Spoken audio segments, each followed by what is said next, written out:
Selamat datang di Cari Cuan dari Motret. Bareng saya Fusui Heros. Azmi File. Oke. Kang. Yes. Oh, yes. Pernah ngerasain jatuh nggak sih di kehidupan ataupun di bisnis? Di kehidupan pernah, di bisnis pernah lah. Kenapa bisa? Ya namanya hidup pasti kan. Iya. Naik turun mah pasti. Naik turun pasti kayak bisnis juga ya. Benar. Terus ngapain? Nah, kalau saya belajarnya kan dari pengalaman ya. Yes. 17 tahun di dunia fotografi. Pekerjaan saya pertama dan pekerjaan satu-satunya yang pernah saya jalanin. Jadi itu dari pengalaman Om Fusui. Nah, kan survive dulu kan? Survive. Oke. Udah pernah dibahas di podcast kemarin ya? Yes. Nah, oke, terus gimana nih Heros? Pernah jatuh atau kemarin kerasa jatuh gak sih? pastilah jatuh. Kemarin sempat dihajar ya, kita dihajar bareng-bareng sama si Covid kurang lebih 3-4 bulanan. Iya. Tapi ya si Heroes minimal harus survive dulu. Oke. Dan walaupun Heroes itu jam terbangnya belum sebanyak Azmi File. Yes. Tapi ternyata survive dong. Iya, tapi kan setidaknya saya itu punya tools. Oke, nah itu toolsnya yang Toolsnya itu ada 3 R. Oke. R. Oke. Oke, yang pertama itu ada namanya rebound.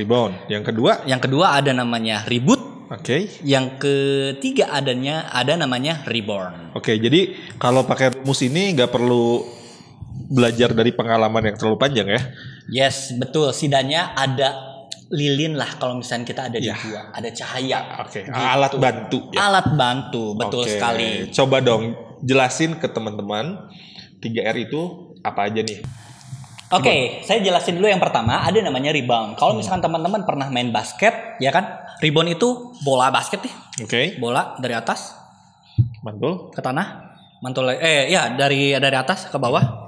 Ya kan? Udah di bawah, mantul lagi ke atas. Oke. Nah, di bisnis ini kita kan nggak selamanya di atas. Walaupun sebelum pandemi kita udah punya mimpi, udah punya resolusi nih pengen kayak gini-gini, tiba-tiba kita dihajar sama namanya pandemi yang asalnya di atas, jadwalnya penuh. Yes. Itu kan tiba-tiba jatuh di bawah. Udah mah jatuh, gravitasinya kuat banget. Iya, dan semuanya. Dan yes. Oke, ini mungkin sedikit bedanya dibanding dulu ya. Kalau tadi Om Fusui nanya, saya pernah jatuh. Oke. Tapi yang lain tidak jatuh atau ekonomi secara keseluruhan tidak jatuh. Alright. Kalau kemarin semua jatuh nih. Yes. Nah, ini lebih berat dong. Iya dong, berat banget dong. Reboundnya. Iya kan? Tapi makanya kan ada tools itu. Oke, yang harus dilakukan apa? Saat rebound tuh apa yang harus dilakukan? Yang harus dilakuin pertama untuk rebound itu kita harus bisa mengadaptasi situasi baru di new normal ini. Kita harus bisa menganalisa kemampuan kita sendiri, company, dan juga konsumen. Oke, 2 ya? Iya, 2. Analisa diri kita sendiri, bisnis kita, dan yang kedua analisa konsumennya. Oke. Dan kemudian kita lihat pain-nya. Oke, gimana nih maksudnya nih? Oke, nah jadi yang pertama itu kita harus tahu pain-nya dulu si konsumen itu apa yang bisa memberikan dampak negatif bagi si konsumen itu. Karena saya mainannya di industri fotografi wedding ya, saya kasih contohnya di situ. Yang pertama, pasti kan konsumen ya udah merencanakan pernikahan yang yang tamunya banyak dan segala macam, tapi sekarang tidak bisa direalisasikan 100% karena ada keterbatasan. Itu satu. Pain yang kedua, based on experience juga dan nanya-nanya juga, banyak konsumen yang masih ragu-ragu, khawatir melakukan pernikahannya dekat-dekat ini. Khawatir nggak bisa ngundang tamu banyak, khawatir karena takut dengan penyebaran virus, ya kan, dan takut sebagainya. Nah, kalau misalnya ngelihat di situ, itu pain-nya, berarti harus ada namanya obatnya dong. Kita harus bisa memberikan obat. Karena kalau kita nggak jualan obat ya kita nggak dibeli. Iya benar. Terus masa konsumen sakit terus?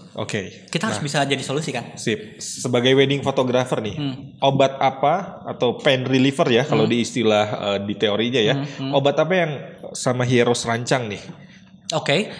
Yang relevan ya, contoh yang nomor 1 tadi, yang tidak ada resepsi atau resepsi dilaksanakan tapi tamunya sedikit, akhirnya Heroes buat item baru. Itu ngeluarin bukan paket ya, item live streaming. Service tambahan ya, jasa tambahan ya. Jasa tambahan, entah itu mau di streaming ke Zoom atau misalkan ke YouTube. Ya kan, karena dengan orang-orang luar atau misalkan teman-teman dekat atau teman sekitar atau keluarga yang nggak bisa datang ke nikahan tapi masih bisa menikmati dengan cara virtual, itu kan bisa menjadi revenue stream baru dan itu bisa mengobati lah pain konsumen. Nah, yang saya jelasin tadi namanya adalah mapping value proposition gitu. Value proposition. Tapi nggak cuma function doang, tapi kita harus bisa memberikan namanya emotional benefit juga. Jadi kita mencoba memahami apa yang kira-kira dirasakan oleh target customer kita ya. Ya, betul sekali ya. Value proposition. Nah, itu strategi 1, rebound ya. Kemudian yang kedua nih, ada namanya reboot. Bukan reboot berantem ya. REBOOTH. Jadi kayak komputer. Control Alt Del gitu. Ya. Restart reboot tapi istilahnya. Gitu. Nah, di reboot ini kita merubah namanya bisnis model kita. Ya kan? Kalau tadi kita udah merubah value proposition. Dengan mengadaptasi keadaan baru. Setelah itu reboot, adjust dan merubah si bisnis model.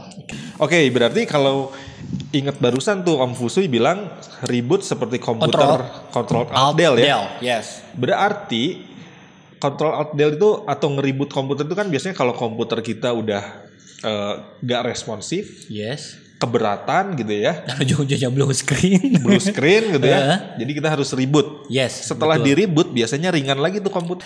Nah kalau di bisnis nih rebootnya itu seperti apa sih? Nah kalau misalkan di bisnis rebootnya itu ada kanvas, ada namanya bisnis model kanvas. Kanvas itu kan biasanya dipakai untuk melukis ya, melukis dan ada orat-oretan, ada tulisan segala macam. Nah kita polosin lagi tuh. Kita ulangi lagi ya kanvasnya.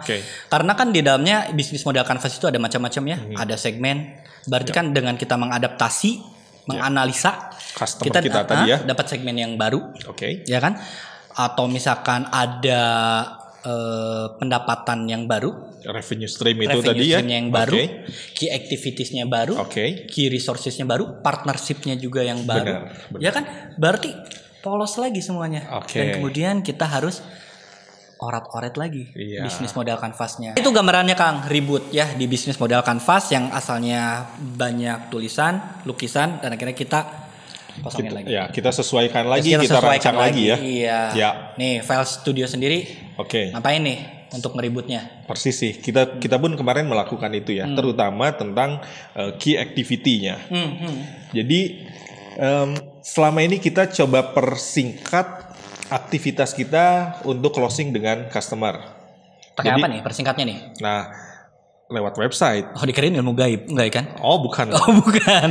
Kalau istilahnya kan ada kaitan dengan customer itu, ada high touch, ada low touch itu kan? Yes, betul. Kalau di industri wedding mungkin high touch ya. High touch. Maksudnya intens untuk ketemu, ngobrol sampai akhirnya closing untuk memakai jasa kita. Tapi sekarang bisa diminimalisir juga. Bisa diminimalisir. Biar bisa low touch. Pakai apa? Gitu. Pakai sistem. Sistem. Itu yang kemarin kita lakukan tuh, nge-reboot sistem kita.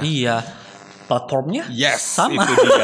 Kita pakai platform yang sama kita pakai platform yang sama. Jadi momen kemarin untuk file gunakan untuk nge-reboot.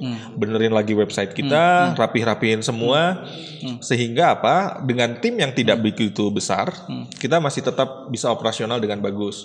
Kemudian untuk konsumen dealing dengan kita itu jauh lebih mudah. Yes, betul. Udah kayak belanja online aja, klik check out deal. Betul. Gitu kan? Betul. Jadi tahu-tahu kita dapat notif, ini ada order tanggal sekian. Seneng ya kalau misalkan lihat notif ya. Iya dong. Ya terus itu tadi kita nggak perlu banyak nggak perlu banyak orang. Sudah sistem yang menyederhanakan. Bisa ngerampingin cost lagi kan. Ngerampingin cost. Karena itu sebagai efektif, efisien, ekonomis juga. Pebisnis kan kita harus mikir gitu ya. Betul. Karena kita tahu nih, ini lagi kondisi rebound ini kan kuenya belum tentu sebesar kemarin nih. Betul. Kita coba adaptasinya kayak gitu. Nih Kang, kalau misalkan di saya di model bisnis kanvas ya, ada yang di-adjust lagi di segmen misal ya.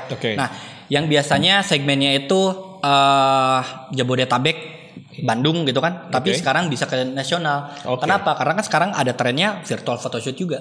Ya kan. Contoh itu segmennya berubah. Di wedding virtual atau bukan di wedding? Maternity-nya. Maternity-nya. Ya kan kalau turunan wedding tuh banyak. Banyak ya. Ada pre-wedding, ada maternity, benar. ada post wedding. Family dan juga ini bahkan ya. cerita menarik Kang. Besok yang saya dijadwalkan udah dari lama untuk foto maternity secara offline, tapi dirubah menjadi online. Karena itu tadi customernya masih takut, punya fear, ada pain gitu ya kan. Nah dari situ kita bisa kembangin lagi dan bisa jadi revenue stream tambahan alias sumber penghasilan lain ya. Ya dong. Nah kan di situ berubah kayak gitu.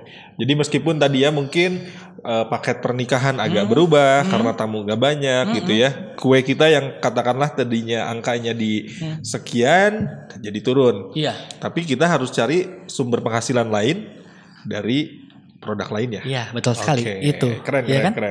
Oke. Nah, yang ketiga nih. Tadi kan udah 2 nih. Yes, yang ketiga R ketiga ada namanya reborn. Terlahir kembali. Yang asalnya tadi kita udah merubah value proposition kita. Merubah bisnis model kita. Dan sekarang akhirnya kita terlahir kembali seperti kembali suci. Kalau kemarin kita sempat ngebahas ini balapan baru dimulai lagi.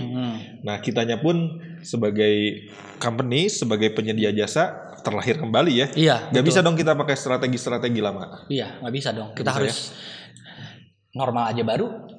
Strategi juga baru. Dan bisa juga ngebawa brand identity yang baru di Reborn ini. Gitu. Jadi benar-benar kita menjadi sebuah perusahaan yang baru lahir lagi ya. Iya, betul sekali. Nah, setelah Reborn, value proposition kita dirubah dan kemudian setelah reboot, bisnis model Canvas kita berubah, maka kita itu reborn, lahir lagi, kembali, fresh lagi, DNA-nya baru, dan identitasnya juga bisa baru, brand identity-nya. Nah, kaitannya tentang jualan nih. Kan kita udah lahir lagi nih. Apa yang harus dilakukan saat kita berjualan nih, jualan jasa kita di kondisi normal baru ini? Kalau misalkan dari saya, kita itu harus lebih capable di digital. Kalau misalkan Akang sendiri, tips and triknya gimana nih? Sepakat sih tentang tampil di digital ya. Yang kedua, kita nggak cukup dengan posting gambar. Tapi kita perlu menyentuh perasaan calon customer kita. Gitu. Kalau postingnya gambar sekarang tuh kan digeser, nyangkutnya gimana? Kita harus ada point of interest yang lain ya. Nah, selain visual yang menarik, yang kedua, yang penting selanjutnya adalah tentang copywriting. Ya, menulis dan menulis yang kira-kira sesuai dengan apa yang dirasakan oleh target customer kita. Nah, jadi itu yang disampaikan Kang Azmi yang bakal dibahas di online bootcamp Cari Cuan dari Motret selama 14 hari loh. Bakal lebih detail ya Kang Azmi ya. Ya, tadi tentang apa? Value proposition, business model Canvas, brand identity, digital marketing, copywriting. Bakal dibahas semua di bootcamp kita ya. Iya, betul sekali. Ya, jangan sampai terlewat untuk ikutin Cari Cuan dari Motret Online Bootcamp. Ya. Link ada di deskripsi, ya kan? Yuk, sampai ketemu nanti ya di acara bootcampnya ya. Kita bakal bahas lebih dalam. Alright.